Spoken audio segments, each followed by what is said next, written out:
ഇവിടെ വലിയ തോതിലുള്ള തെറ്റായ പ്രചരണം അഴിച്ചുവിടാനാണ് വലിയ ശ്രമങ്ങൾ നടന്നത്. അതിൻ്റെ ഒരു കാര്യം, നമ്മുടെ കടം വൻപിച്ച കടമാണ്. കേരളം കടക്കെണിയിലായിരിക്കുകയാണ്. ഇങ്ങനെയൊരു ഭീതിജനകമായ പ്രതീതി കടക്കെണിയെപ്പറ്റിയുള്ള പ്രചരണത്തിലൂടെ സൃഷ്ടിക്കാനുള്ള ശ്രമം നടന്നു. എന്താണ് അവസ്ഥ? ഇപ്പോൾ നമ്മുടെ ലോകത്താകെ കോവിഡ് കാലത്ത് വായ്പാ വരുമാന അനുപാതം വർദ്ധിക്കുന്ന നിലയുണ്ടായിട്ടുണ്ട്. നമുക്കും അതിൽ നിന്ന് ഒഴിഞ്ഞു നിൽക്കാൻ അന്ന് പറ്റുമായിരുന്നില്ല. ഇവിടെ ആ ഘട്ടത്തിൽ നമ്മുടെ വായ്പാ വരുമാന അനുപാതവും വർദ്ധിച്ചിരുന്നു. പക്ഷെ നമ്മൾ കാണേണ്ടത് 2020-21 38%. അത് 2023-24 ആയപ്പോൾ 34% കുറഞ്ഞു. ഇനിയും കുറയും. ഇത് നല്ല സിഗ്നലായിട്ടാണ് പൊതുവെ സാമ്പത്തിക വിദഗ്ധർ കാണുന്നത്.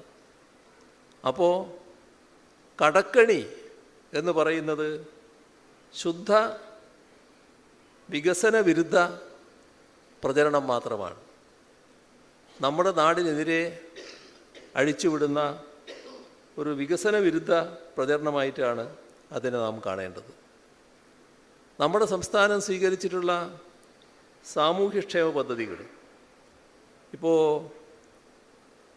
വീടില്ലാത്ത പാവപ്പെട്ടവർ, ആ വീടെന്ന സ്വപ്നത്തോടെ മണ്ണടിഞ്ഞു പോയ ഹതഭാഗ്യർ, അത്തരമൊരവസ്ഥ പരിഹരിക്കുന്നതിനാണ് ലൈഫ് മിഷൻ പ്രവർത്തനം ആരംഭിച്ചത്. ആ ലൈഫ് പദ്ധതിയിൽ നമുക്കിപ്പോൾ 4.5 ലക്ഷത്തിലധികം വീടുകളാണ് സംസ്ഥാനത്താകെ പൂർത്തിയാക്കാൻ കഴിഞ്ഞിട്ടുള്ളത്. നമ്മുടെ ബാക്കിയുള്ള വീടുകൾ പൂർത്തിയാക്കാനുള്ള ശ്രമങ്ങൾ നടന്നുകൊണ്ടിരിക്കുകയാണ്. അടുത്ത് തന്നെ 5 ലക്ഷത്തിലേക്ക് എത്താനാണ് പോകുന്നത്. ഇവിടെ സാമൂഹ്യക്ഷേമ പെൻഷൻ 600 രൂപയായിരുന്നു നേരത്തെ. 2016 അധികാരത്തിൽ വന്ന സർക്കാർ ആദ്യ പരിശോധന അതിനെക്കുറിച്ച് നടത്തുമ്പോൾ അന്ന് 18 മാസത്തെ കുടിശ്ശികയുണ്ടായിരുന്നു.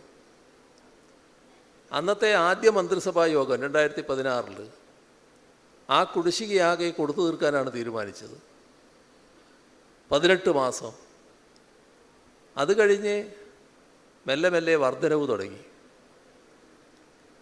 600-ൽ നിന്ന് 1600-ലേക്ക് എത്തി. അതിപ്പോൾ മുടക്കാനുള്ള ഒരുപാട് ശ്രമങ്ങൾ കേന്ദ്ര ഗവൺമെൻറ് ഭാഗത്തുനിന്നടക്കമുണ്ടായി. ഞാൻ മറ്റ് വിസ്താരങ്ങളിലേക്ക് ഇപ്പോൾ പോകുന്നില്ല. ഏതായാലും കൃത്യമായി മാസം തോറും വിതരണം ചെയ്യുന്ന അവസ്ഥയാണ് നാം സ്വീകരിച്ചത്. അതേപോലെ തന്നെ നമ്മുടെ രാജ്യത്ത് ദാരിദ്ര്യം ഏറ്റവും കുറഞ്ഞ സംസ്ഥാനമാണ് കേരളം. അത് കേരളത്തിനാണ് ആ പദവി. അതെങ്ങനെയാണ്? നമ്മുടെ പൊതുവിതരണ രംഗം ശക്തിപ്പെട്ടതുകൊണ്ടാണ്. ഇവിടെ ശ്രദ്ധിക്കേണ്ട ഒരു കാര്യം, അതിദരിദ്രർ നമ്മുടെ കേരളത്തിൽ 64,006 കുടുംബങ്ങൾ. ആ അതിദരിദ്ര കുടുംബങ്ങളെ അതിദരിദ്രാവസ്ഥയിൽ നിന്ന് മോചിപ്പിക്കാനുള്ള ദൗത്യം നമ്മുടെ സർക്കാർ ഏറ്റെടുത്തു. അതിൻ്റെ ഭാഗമായി ഈ വരുന്ന നവംബർ 1 രാജ്യത്ത് അതിദരിദ്രരില്ലാത്ത ഒരു സംസ്ഥാനമായി കേരളം മാറിയെന്ന പ്രഖ്യാപനം നാം നടത്താൻ പോവുകയാണ്. ഇവിടെ 2016 മുതൽ നാം സ്വീകരിച്ചു വരുന്നൊരു സമീപനമുണ്ട്. 2016 600 വാഗ്ദാനങ്ങളായിരുന്നു പ്രകടന പത്രികയിലുണ്ടായിരുന്നത്. പ്രകടന പത്രികയിൽ പറഞ്ഞ കാര്യങ്ങൾ എത്ര കണ്ട് നടപ്പാക്കി, അത് ജനങ്ങൾ അറിയേണ്ട കാര്യങ്ങളായതുകൊണ്ട് ആ കാര്യങ്ങളാകെ ജനങ്ങളെ ഓരോ വർഷവും അറിയിക്കുകയായിരുന്നു. അതാണ് സർക്കാർ പ്രസിദ്ധീകരിച്ച പ്രോഗ്രസ് റിപ്പോർട്ട്. അത് 21-നും തുറന്നു. ഇപ്പോഴും അത് നടന്നുകൊണ്ടിരിക്കുകയാണ്.